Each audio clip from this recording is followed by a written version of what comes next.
นะโมตัสสะภะคะวะโตอะระหะโตสัมมาสัมพุทธัสสะนะโมตัสสะภะคะวะโตอะระหะโตสัมมาสัมพุทธัสสะนะโมตัสสะภะคะวะโตอะระหะโตสัมมาสัมพุทธัสสะขอนอบน้อมแด่คุณพระศรีรัตนตรัยคือคุณพระพุทธคุณพระธรรมคุณพระสงฆ์ขอนมัสการญาทานพระเถรานุเถระเจริญพรยังทานทนแก้วพุทธกยราชอดีตห้องเจ้าแขวงสนเขตท่านเจ้าเมืองคณะปกครองเมืองตลอดหอดเจ้าภาพเจ้าศรัทธาออกตนญาติโยมทั้งหลายผู้มาร่วมพิธีอัญเชิญหูปปั้นพระคู่ราชคู่หลวงพ้นสมิกด้วยญาทานกี่หอมขึ้นสู่หอประดิษฐานเพื่อให้เศร้าพุทธของเฮาได้สักการะกราบไหว้สืบไปก็เรื่องญาทานกี่หอมหรือพระคู่ราชคู่หลวงพุนสเมกนี้ยันนี่เพิ่นมีมาในประวัติศาสตร์ของศาสตร์ลาวเฮาถึงเฮาเกิดบ่ทันเพิ่นแต่มีในประวัติการเคลื่อนไหวในเวียกงานพระศาสนาตั้งแต่เพิ่นบวชเป็นเณรถือว่าเป็นผู้เฮียนเก่งทรงธรรมทรงวินัยเก่งกว่าพระกว่าเณรหลายๆที่สมัยนั้นจนได้รับพระราชทานบวชจากเจ้าชีวิตเจ้าสุริยะวงศาธรรมิกราชสมัยนั้นเป็นสมัยที่พุทธศาสนาเจริญรุ่งเรืองขันเข้าไปในบ่อนต่างๆหรืออ่านประวัติเพิ่นแล้วถือว่าเป็นพระ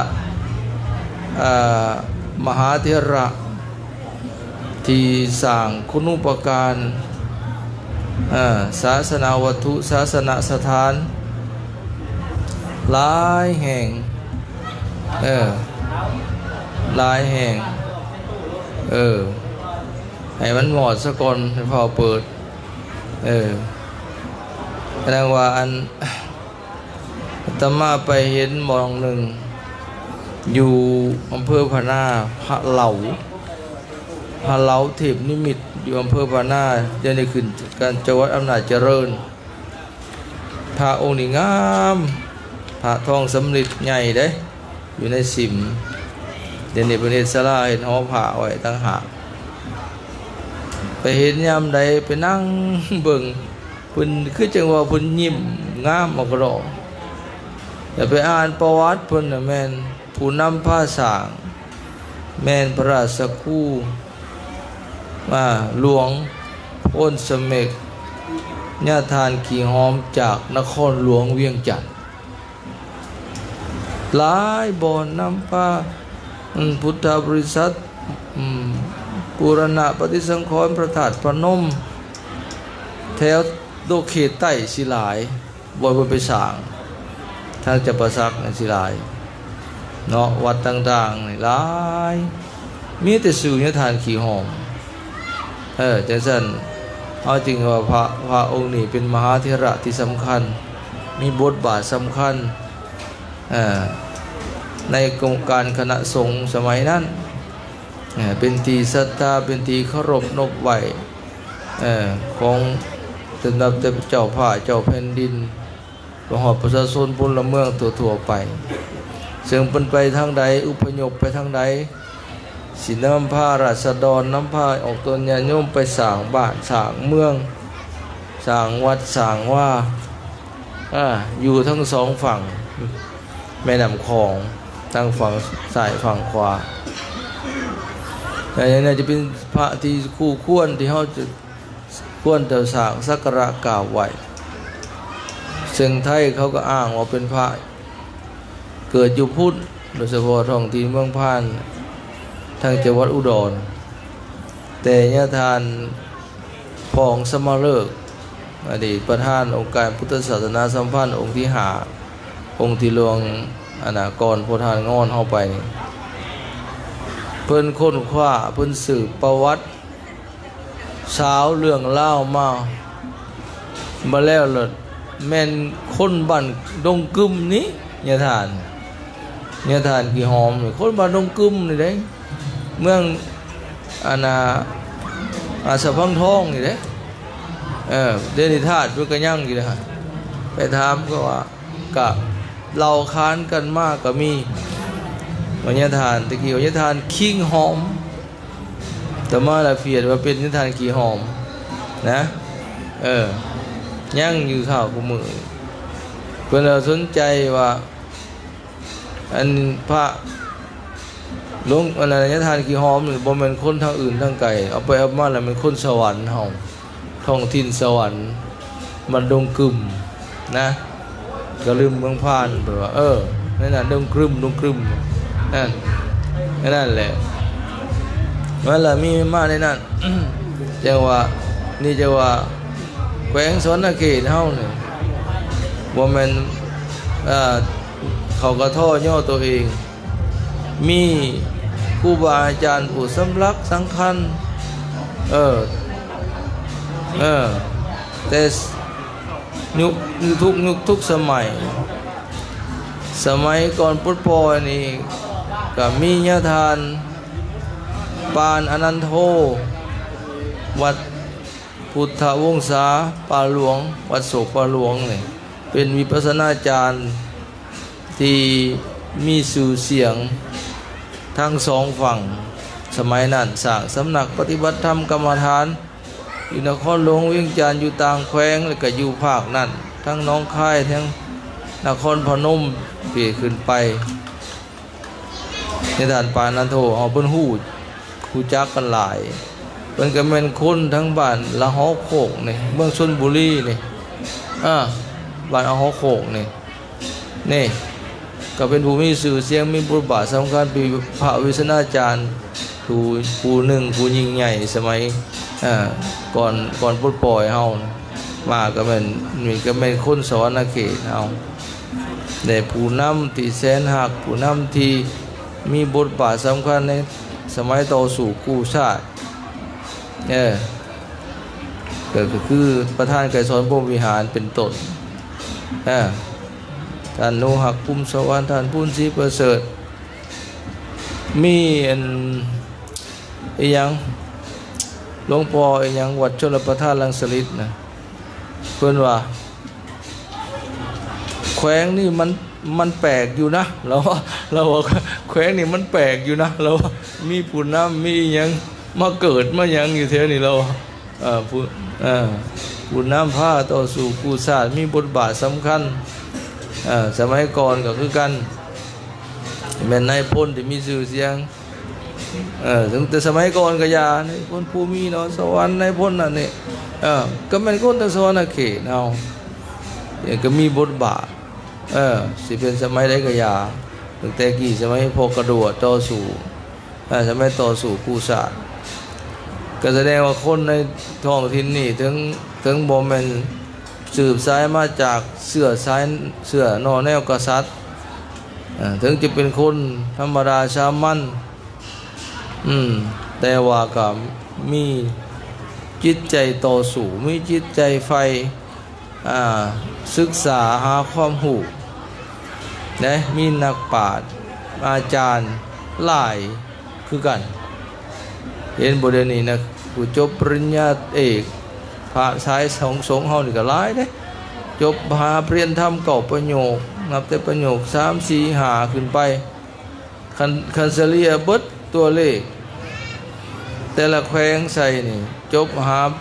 ปริญญาธรรมสูงๆแน่นี่แขวงสวรรค์เขตเฮาหลายกว่าหมู่เรียนจบบาลีมาเด้คู่มือนี่เด้ตาของเรียนบาลีเลยนี่แล้วบัดนี้เวียกงานเผยแผ่ปฏิบัติธรรมกรรมฐานปริวาสกรรมทุดงต่างๆนี่สวรรค์เขตเฮาอันดับหนึ่งจะมาไปเวียงจันทร์คณะอุปสมบทกลางบนย่องสวรรค์เขตนี่เฮ็ดงานเผยแผ่ได้ดีกว่าแขวงอื่นพุ่นว่ากลางพรรษามีธรรมะสัญจรมีงานปฏิบัติธรรมทุกเมือง แล้วก็หลายศูนย์ต่างแขวงก็จะก็หูครูบาอาจารย์ต่างแขวงกับมาห่วมมาเข้าปฏิบัติมาห่วมไปเดินทุดงมาเข้าปริวาสมาแต่หลวงพ่อบางมาแต่จำปาสักซีกองต่างแขวงมาหมดนะอันนี้ก็จึงเห็นว่าบทบาทพุทธศาสนาอันนี้ก็ได้รับการเปิดกว้างได้รับการสนับสนุนจากพ่อแม่ครูบาอาจารย์จากการนำภาครัฐขันแขวงขันเมืองนี่ให้อำนวยความสะดวกสนับสนุนอันนี้ก็เป็นที่น่าประทับใจนะเป็นน่าชื่นใจแล้วเขาก็จะมีพ่อแม่ครูบาอาจารย์ผู้สำลักคำคัญระดับชาติมีประวัติมีชีวิตมีผลงานในการเผยแผ่พระพุทธศาสนาสวยศาสตร์ส่วนสังคมอันยิ่งใหญ่สวยสร้างบ้านแปลงเมืองสร้างภาคฟังสีใหม่ลายมือให้เขาได้เห็นในพุทธศาสนาไปการนำพาของเพิ่นของพระครูหลวงราชครูหลวงพุทธสเมกลิยทานขีหอมที่สร้างคุณูปการอันยิ่งใหญ่จึงเป็นพระมหาเถระที่ควรแก่การเคารพนบไหวเป็นจึงสร้างผู้จำลองขึ้นมาเพื่อเป็นที่ระลึกเป็นที่กล่าวไหวของคนรุ่นหลังสืบไปมื้อนี้อยู่ที่วัดบ้านลำบองแต่จะได้สร้างหอบรรจุประดิษฐานหูปปั้นยทานขีหอมนี้เกิดถือว่าเป็นการกระทำแสดงออกถึงความกตัญญูกตเวทีต่อผู้มีพระคุณแก่ชาติแก่พระศาสนาอาตมาจึงขอสื่นชมอนุโมทนานำได้หลายการนำพังราชเพิ่งก็เริ่มหู้ได้สติคิดได้เป็นผู้มีวิสัยทัศน์ก้าวไกลจึงให้ร้ายนี่เพิ่นเริ่มเฮ็ดหูปผู้นำเริ่มเฮ็ดหูปพระมหากษัตริย์ในอดีตที่มีบทบาทในการนำพาประเทศชาติบ้านเมืองสร้างสรรค์พัฒนาภาพชาติเจริญรุ่งเรืองหรือมีวีรกรรมในการต่อสู้กู้ชาติปกป้องรักษาชาติศาสนาพื้นแผ่นดินล้านสร้างให้มีมาตกโทษอ่อนลูกอ่อนล้านคู่มือนี่ทีนี้เพิ่นก็เห็นว่าผู้ใดมีผลงานมีสร้างคุณสร้างประโยชน์แก่ประเทศชาติบ้านเมืองอันยิ่งใหญ่อันหลวงหลายเพิ่นก็รอเป็นหูปปั้นขึ้นมาให้ลูกให้หลานได้สักการะบูชาให้ระลึกคือถึงโอ้ตัวอาตมาดียินดีนำเพิ่นหลายเห็นว่าเพิ่นสร้างรูปเจ้าอนุวงศ์บ่เจ้าฝ่างุมมหาราชหยังล่ะกะยาที่มีมันน่าสิค้นขึ้นไปอีกผู้ที่ให้ศาสนาเจริญสมัยหนึ่งเด้อเฮาเบิ่งในพงศาวดารลาวเฮานี่คันแม่นเพิ่นเฮ็ดขึ้นมาได้จำลองเอานี่แหละบ่เห็นตัวจริงเพิ่นน่ะบ่มีกล้องถ่ายรูปสมัยนั้นเนาะพระเจ้าสุริยวงศาธรรมิกราชนี่สมัยนี้ศาสนาเจริญถึงขีดสุดเลยได้องค์เด้จนฮอดต่างชาติในกลุ่มลุ่มแม่น้ำคองนี่นะอาเซียคเนย์นี่มาเฮียนพระไตรปิฎกอยู่นครหลวงพระบางสมัยนั้นได้นครหลวงเวียงจันทน์นี่แม่นหุ่งเฮืองสุดขีดนี่แม่นสมัยพระเจ้าชัยเชษฐานะพอแล้วสมัยเจ้าเชษฐาย้ายเมืองหลวงมาอยู่เวียงจันทน์เด้ศาสนาจะเจริญสูงสุดเลยแต่ว่าตอนสมัยอยู่นาจักรล้านสร้างที่หลวงพระบางเมืองเชียงทองแม้นสมัยเจ้าสุริยะวงศาธรรมิกราชถือว่าหุ่งเฮืองสุดขีดบ้านเมืองสงบร่มเย็นนั่นจะเขาจะได้ยินคันเกี่ยวกับศาสนาในสมัยนั้นจึงแม่นบอกถึงพระเจ้าสุริยะวงศาธรรมิกราชฉะนั้นเฮ็ดขึ้นมาให้ลูกให้หลานได้กราบไหว้บูชาบอกแล้วก็แล้วคนอยู่ในแถวการนำอาตมาว่าน้ำบ้านน้ำเมืองเฮาน้ำทางแยกทางยังวงเวียนอาตมายังให้เอาหูปพวกนี้ใส่คันบ่ถึงขันว่าเอาหูปปั้นพุทธสมัยก่อนกับสมัยหลังๆมากับใครบ่อยากให้เอาหูปนั้นอื่นมาใส่อันนี้บ่คันบักเวงใหญ่ผ้าไฟสีเอากวางไปนอนโคโลคิเลอยู่ใน11แยกเด้นั่นโอ้ย อาตมาเอาหูธาตุอิงหังบ่อันนี้พระกระบองใหญ่กองใหญ่โอ้ยแต่มาว่าเอาหูผู้นำเอาหูพระหูยังที่สัญลักษณ์ทั้งศาสนาเป็นเครื่องเอิ้นว่าผูกมัดจิตใจเป็นส่วนร่วมน้ำใจของประชาชนน่ะเอามาวางให้คนได้ขี่รถกายไปก็ยังยกมือไหวจิตใจอ่อนโยนเห็นถาดเห็นเจดีย์ศักดิ์สิทธิ์คูบาทคูเมืองให้จำลองเอานั่นมาใส่อันนี้ฝากไว้เด้อท่านทนแก้วเด้อให้เพิ่นเป็นบ่ล้มกันแน่เขาทางการนำอลีได้แต่มามันมีโอกาสได้ไปโอล้มกับซุมเพิ่นน่ะอยากเสนอเพิ่นอยู่อันนี้นะแต่มาไปกัมพูชีนี่คือกันอังกอร์วัดเขาก็ไปตั้งไว้แล้วนพนมเปญน่ะรูปคือรูปเจดีย์รูปนาครูปหยังที่ดังๆเขาเอาไปที่เขาไหวเขานบน่ะเขานับถือน่ะเขาเอาไปตั้งในสวนสาธารณะน่ะเขาเฮ็ดจำลองมาได้นั่นพม่าคือกันเขาจะเฮ็ดนะบุคคลสำคัญพระมหาเถระผู้ยิ่งใหญ่ไปยืนอยู่วงเวียนน่ะพระยาคู่ก็มีแต่ว่าเขาจะนับถือคนบนประเทศนับถือน่ะเขาไปตั้งไว้สวนสาธารณะนะถือเข็นบอกคืออนุสาวรีย์พ่อเฒ่านุหักถูกต้องพ่อเฒ่าไกรสอนแต่พ่อเฒ่าพูดนี่ให้เปลี่ยนใหม่แล้วเอานี้มาไว้ทั้งปีนหนาใช่ก็พ่อเฒ่าไกรสอนนี่อันนี้ไปเสื่องว่าล้างหน้าป้าปีนหนาไปบึงว่าไผก็บ่เห็นนะไปเห็นอ่างน้ำบังแห้งแล้วบัดเอามาอยู่โซนเดียวกันเนาะปีนหนาลงมาใส่พ่อเฒ่าไกรสอนพี่โอ้คักได้ขี่รถทางA1กับกายก็เลี้ยวเห็นทั้งซ้ายทั้งขวางามสง่าขนาดเลยเหตุสวนสนะเสื่อมสักกับวงเวียนนะเอเชียนะอาเซียนนะโอ้คักหลายอันนี้เราเอาไปบังไว้แต่มาไปเห็นยามใดโอ้อีตนเราได้ไปบ่มักษานะนั่นนี่แหละ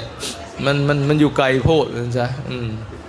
อยู่เป็นโซนเดียวกันคือเป็นเคยคุ้มของการเนี่ยอยู่ทำกันถูกต้องนะอันนี้อย่างว่าอะไรเป็นเกิดจากสิคือให้มันไก่คนไปคนมาสัญจรไปมาที่จริงเพิ่นสร้างเจดีย์สร้างธาตุตะกี้นั่นอาตมาอ่านเบิ่งสมัยก่อนนะบ่อนคนไปมาได้ธาตุอิงหังนี่เมืองเก่าเมืองคันธบุรีเก่าจังซั่นแหละเขตพ้นซิมเป็นเมืองเก่าจังซั่นแหละเป็นบ่อนคนกายไปกายมาค้าขายได้เฮ็ดเจดีย์ใส่หันอาตมาไปศรีลังกาเนี่ยวัดเนี่ยเขาสร้างแคมถนนบ้านเฮาเอาสร้างพระอยู่ในพุ่นในวัดในเฮาแจกพุ่นแต่ศรีลังกาบ่แม่นเขาไปสร้างพระแปะสลักใต้วัดโลดพระใหญ่น่ะปิ่นหน้าเอานอกทางคนกายมาจอดรถปุ๊บลงไปไหวโลดพระพุทธรูปน่ะเขาเฮ็ดติดกำแพงวัดสมมุติว่าถ้าทางใหญ่ข้างทางรอวัดลำบองเฮามาจังซี่เขาก็ไปสร้างคือต้นโพนั่นเขาไปสร้างพระใส่ผุ่นแคมต้นโพปิ้นหน้าออกหาหนทางคนมาจอดรถกำลังไปไหวได้เขาเห็นมันเห็นง่ายไปง่ายซะบ่แม่นว่าจนเขาไปวัดเขาไปพ่อยังไปซองมึงอยู่ในหัวแจกคุณ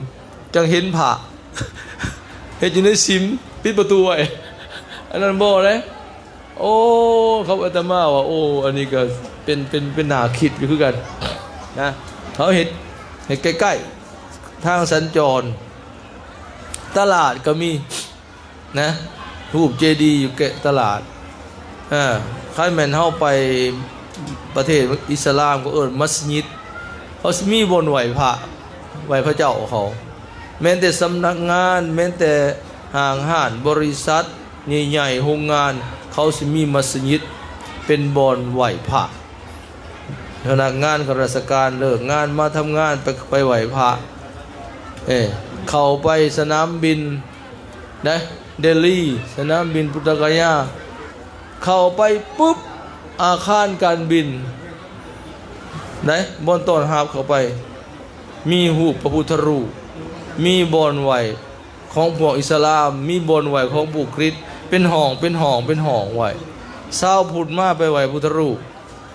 ชาวอิสลามมาไปละหมาดเขาเป็นห้องให้เป็นห้องเป็นหลอกไปพระอยากไปไหวเป็นชาวพุทธไปไหวพุทธรูปแต่เป็นของพุทธก่อน พวกฮินดูก็ไปไหวศิวลึงเขาเห็นเป็นห้องเป็นหลอกไว้โอ้เนี่ยเขาเอาศาสนามาก่อนเราเป็นศูนย์ยึดเหนี่ยวจิตใจแต่ในสนามบินวัดไตมีห้องหนึ่งห้องไหวพระน้อยๆติดป้ายไว้แต่มาเห็นแต่เขาไปเห็นหนังสือเป็นพักผ่อนใครเนี่ยยังผมมีมูเหมือนยาคู่นะแต่ว่าเขายังมีหิ่งพระบนไหวพิเศษยังบ่มีเขาเห็ดได้พระเจ้าเห็ดอันนี้คือกันแหละสิ่งที่เฮายึดเหนี่ยวจิตใจของประชาชนบอนหรือว่าจะเป็นหูปุ่นน้ำเป็นวีรชนหรือเป็นพระเจ้าชีวิตสมัยก่อนนะบรรพบุรุษเฮาเฮ็ดไว้ในที่สาธารณะบนคนกายไปมาเห็นได้ง่ายยกมือไหวบูชาอันนี้ก็น่าคิดอย่างเช่นอันนี้คือกันในมื้อนี้จึงว่าเพิ่นพากันเฮ็ดหูปเอาหูปยทานเพิ่นยทานที่หอมรูปพระคู่ราชคู่พลสมิกมาประดิษฐานถือว่าแสดงออกถึงความเคารพความกตัญญูกตเวทีอันนี้พระพุทธเจ้าเป็นเครื่องหมายของคนดีต้องสอนกันในหลายคนลาวเอาตัวนี้ให้รู้จักคุณกันบ่ให้ลืมบุญคุณบ่ให้ลบลู่บุญคุณบ่ให้เนรคุณคนจีนคนเวียดคอที่เขาสอนกันได้ดีหลายนะความกตัญญูกตเวทีเนี่ยต่อพ่อต่อแม่ต่อปู่ย่าตานายอันนี้ความบรรพบุรุษผู้นำสูงสุดเขาเขาเคารพเขาบูชาอันนี้บางเทื่อเฮาก็เฮ็ดแล้วผัดปะนี่ก็บ่ควรได้พากันมานบมาไหวได้มาบูชาได้วันพระวันศีลเด้อก็ไม่ออกเด้อบ่แม่นเฮ็ดแล้วป้าไว้บ่มานบมาไหวบ่มาหดมาสงก็บ่ได้แล้วอันนั้นน่ะเฮ็ดไว้เอามาเฮ็ดคือเฮ็ดถิ่มเฮ็ดปะนี่บ่เป็นได้อาตมาเคยไปเว้าหลวงพ่อเฮ็ดหูปนเฮาไกสอนตั้งไว้สวนสาธารณะเป็นปีจังไปคำนับเทื่อนึงมีแต่ให้แบ่ไปนอนอาตมาเคยเว้าบ่ได้แน่ๆนะต้องดูแลรักษาให้มันจบมึงหน้าปลูกดอกไม้ตัดดอกไม้มีคนรักษาประจำอาตมาไปเวียดนามนี่อันคุ้มฝังศพนักรบนิรนามแต่ละบ่อนนี่เขาเฮ็ดหัวเฮ็ดห้าวอ้อมมีสวนดอกไม้ไปยามใดมันคือบ่เหี่ยวจักเทื่อ10ศพ20ศพก็อย่าคันนักรบนิรนามน่ะเขารักษาแท้ๆโอ้อาตมาก็ได้ข้อคิดหลายอยู่ไสก็ทันเฮาไปเวียดนามนะเป็นอันบอนคุ้มนักรบอินโดจีนนะอยู่กวางจีนี่บ่รู้ไปจังเนี่ยมีบ่อนนึงอาตมาไปคนนักรบลาวก็มีนะฮะอาตมาไปเบิ่งเวียดครับเขมรกัมพูชามีรถไผเข้าไปโตไปคำนับประธานโฮจิมินห์มีทั้งถูกบากใหญ่พระก็ตามพระบ่ได้นบนะแต่เขาสิให้ได้ถูกแทนพาเฮาไปยืนกงก็พอไปจะหาจังเขาไปเที่ยวสุดท้ายอันสุสานอันนั้นกลายเป็นบ่อนท่องเที่ยวปลูกหญ้าเฮ็ดทางอย่างรอห่มเงาดีมาเที่ยวปราสาทตัวนี่ตะมาว่าปราสาทเป็นบ่อนเที่ยวคนมาบ่ขาดแต่คนรักษาเขารักษาประจำบ่มีเหี่ยวต้นไม้ดอกไม้หญ้าบ่มีเหี่ยวอันนั้นไม่เป็นไหนตะมาว่านี่เว้าแล้วก็เว้าอีกผู้ประธานอันนั้นอนุสาวรีย์ประธานโฮจิมินห์เข้มของน่ะวางกลางพรรษาอาตมาจะเสนอบ่ได้เมืองน่ะประธานโฮจิมินห์เข้มของน่ะมันเศร้ามองหลายแตกเพหญ้าบ่ได้ตัดดอกไม้บ่ได้ตัดจะมาจนกลางพรรษาจนว่าเป็นอันเฮาประชุมรวมห้องเจ้าเมืองเพิ่นว่าเจ้านครจะมาขอเอาจ้างเล็กหน่อยไปตัดหญ้าให้บอกสิอนามัยอาสาเพิ่นยังพากันไปตัดนะเฮาอยากอายก็จะมิตรภาพพิเศษลาวเวียดนามนะน่ะคือว่ามีคนดูแลลักษณะนี้อันนี้โอ้บ่ได้คันบ้านเขาเจ้านี่ป้าโตประธานโฮจิมินห์บ่แม่นธรรมดานะเป็นประธาน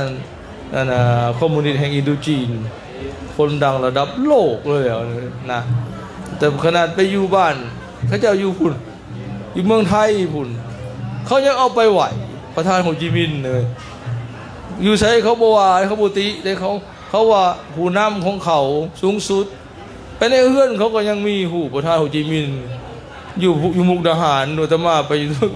อ้าวพระเจ้าไต้ทูปบูชาอยู่ในเฮือนเขาเจ้านะเห็นบอกเขาเจ้านับถือผู้นำสูงสุดเขาเจ้าอยู่ไสก็ยามีบทบาทมีความชั้นตัวศาสตร์องค์เขาเจ้าจะอยู่ไสก็เอาก็นับถืออยู่คือเก่าอันนี้จะว่าเฮาก็พากันไหวพากันบูชาเด้อมาหมู่ใดก็ได้ไหวย่ำได้ก็ได้บ่ว่าแต่วันพระวันศีลดอกไม้ธูปเทียนอย่างมาเอาน้ำอบมาหอมมาซิดมาหดมาสงมาไหวขอศีลขอพรไหวคันเฮาไหวเฮาเคารพนบไหวสูตรมนต์ภาวนาเรื่องหอยศักดิ์สิทธิ์ใดศักดิ์สิทธิ์อันนี้ใดบ่เป็นธรรมดาเด้ ศักดิ์สิทธิ์แท้ๆใดของเพิ่นเป็นผู้มีคุณวิเศษอยู่แล้วญาติทานองค์นี้นะคุณเพิ่นยังมีอยู่เทพบุตรเทวดาก็ดูแลรักษาอาตมาแสดงมากเห็นว่าสมควรแก่เวลาสิ่งขออนุโมทนาบุญนำท่านสาธุชนทั้งหลายที่ได้พร้อมเพียงกันทุ่มเทเสียสละปัจจัยสร้างศาสนาวัตถุปูชนียสถานแห่งนี้ให้สำเร็จบริบูรณ์โดยดีโดยอำนาจแห่งคุณพระรัตนตรัยบุญกุศลใดที่เฮาได้กระทำไว้แล้วจงปกป้องคุ้มครองในโอกาสส่งท้ายปีเก่าตอนรับปีใหม่ที่จะมาถึงขอให้หายทุกข์หายโศกหายโรคหายภัยให้พากันอยู่เย็นเป็นสุขอยู่ดีมีสุขมั่งมีสีสุขตราบต่อเท่าถึงความพ้นทุกข์คือนิพพานเถิด